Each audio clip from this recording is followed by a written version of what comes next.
Hi guys, welcome back to my channel. So in today's video, I'm going to be sharing with you how I make my layered / Dauphinoise potatoes. These are actually like standy-uppy potatoes that I make, but yeah, it's just my take on them. So I'm going to share the recipe with you because they're really delicious and a great little side dish to have with pretty much any meat or veg.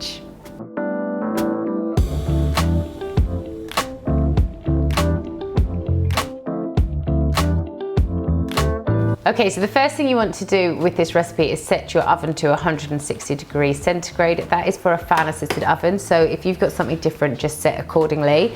The reason you want to put it at 160 degrees is because I personally think it's better for the potatoes to cook through like that, just to cook through at a low temperature to make sure they get really nice and soft while they're cooking, and also to make sure you don't burn the top of them. The ingredients you want for this recipe is some potatoes. I've just got some baking potatoes. You also want some veg stock, an onion. I've got 5 cloves of garlic. I have got some creme fraiche, or you can use half and half, or you can use full fat cream, whatever you fancy. And you also need 200 mils of milk.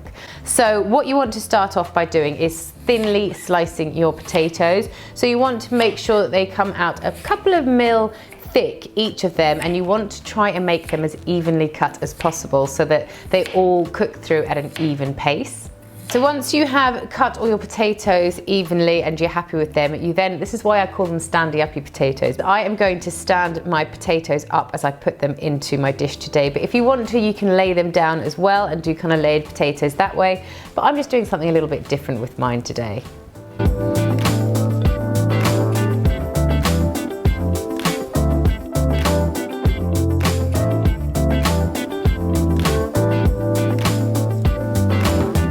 Right, so all your extra little potatoes that you've got, just sort of stuff them in where you can. The reason I cooked it like this, because once you put the cheese on, you get little peaks and then they're going to crispen up. And also I think it just looks a little bit different, a little bit more special than just laying them flat. But like I said, you can do it anyway. Right, oh no, one more. Right, okay, there. Right, so got my potatoes into my dish. So what I'm going to do now is just get a little mixing bowl. I'm going to mix together the ingredients that I want to put on top of here. So I'm first of all going to go in with my 1 finely sliced onion. There's no need to cook this or saute it before you pop it in here because the oven's going to do all of the work for you. You then want to go in with 5 cloves of garlic. I've got 250 mils here of creme fraiche, but like I said, you can use half and half, you can use full fat cream, whatever you fancy, it works just as well with. 200 mils of milk.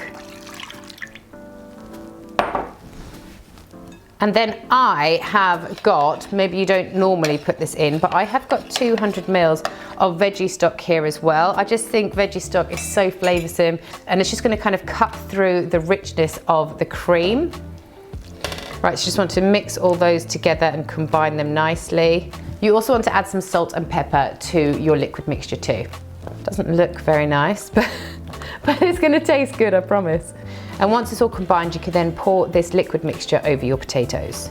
Right, so it's now ready to pour on, and literally that's all you do. Just pour it straight on over your potatoes.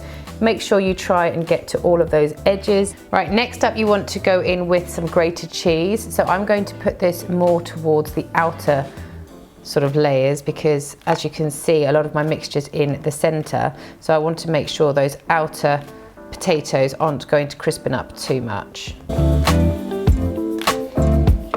Right, once you're happy with that, you then want to pop it into the oven on 160 for about 45 minutes.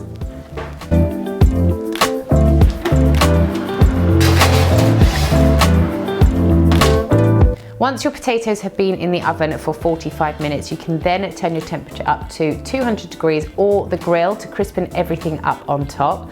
Once your potatoes have grilled for a couple of minutes, you are then ready to serve up. Our favourite way to eat these standy-up potatoes is with a piece of salmon and some broccoli on the side. But like I said, this side dish can literally go with anything that you fancy. Thanks so much for watching today's video. I hope you enjoyed it. Let me know if you give this recipe a try, and I will see you guys again next week. Bye!